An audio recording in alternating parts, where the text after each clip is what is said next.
Okay, so this is Chris's Central Station, obviously, and we are at the famous Alan Middleton workshop. And this is where Alan makes his magic. His rails, his wagons, and everything else that he makes. And he is a prolific engineer. Although that's not what his history is, but we're not going to tell you that. So this is just some of his equipment. And down here, we have a famous machine. Now, if you have a look at this rail that Alan's hands are holding up, right? Hold it up a bit higher, Alan. You wonder how those rails are made. Well, the only producer of these rails that I understand in the world at the moment is Middleton Track. And Alan uses this incredible machine here. Right, now this machine dates from about the 1950s for Robilt, who had this machine constructed. It took quite a long while, and we'll do another video about its history. But I'm just going to show you what happens.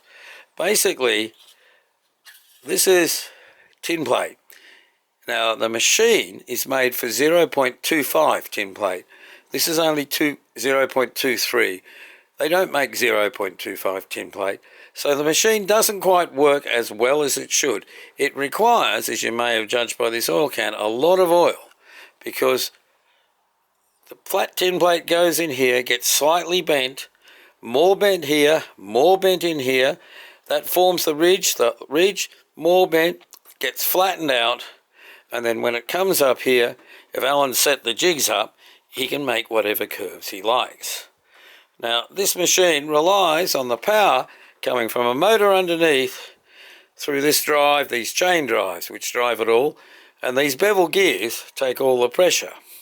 And as Alan's pointed out to me, one of them, if you have a look, has got missing teeth. So when they go, they go. Now, we're not going to run the machine at this video. We'll run it in the next one because it's very noisy and you probably don't want to hear me trying to talk over it. There was a lot of track being made for this, and Alan has actually resurrected most of this centre section. And we'll talk a bit about the history of how Alan acquired it later on. So you can see it's quite sophisticated in its simplicity, if you want to think about it. And it's the only one. Alan's acquired this in 1980, and he's kept it going for what? That's 55 years. So that's a pretty good bloody effort. Now, not only does he make the track, but he also puts the sleepers on the bottom. And we're now going to have a look at how he does the sleepers.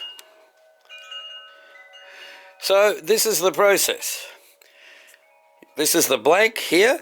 He stamps these out, and then he has to go through. First he stamps all the holes, then he stamps the bended, and then he raises this one. In fact, this one is actually raised. We couldn't find a flat one. And I said, could you make me some? He says, I've made all the ones I need to do. He has a box or two of it, so he doesn't have to make it.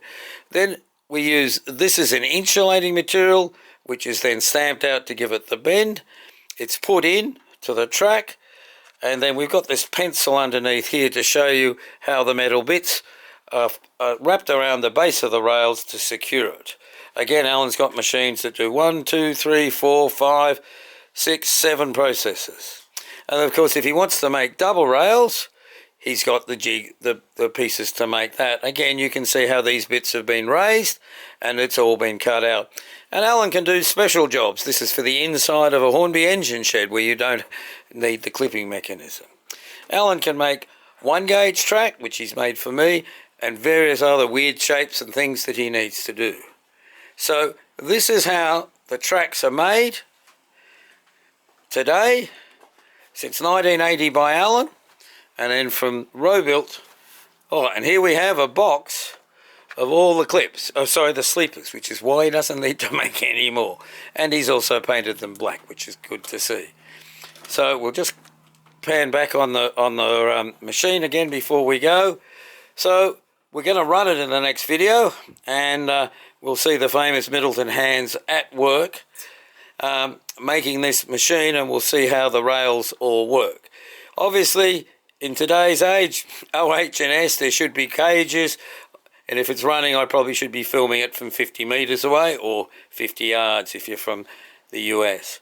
But this is old technology, but it works brilliantly, and it's the only one in existence today. So look around for the next part of this video when we'll see Alan make some rails or form some rails, and we'll learn a bit about the history of how he acquired it in 1980. Thanks very much for watching. I hope you found it interesting. I did.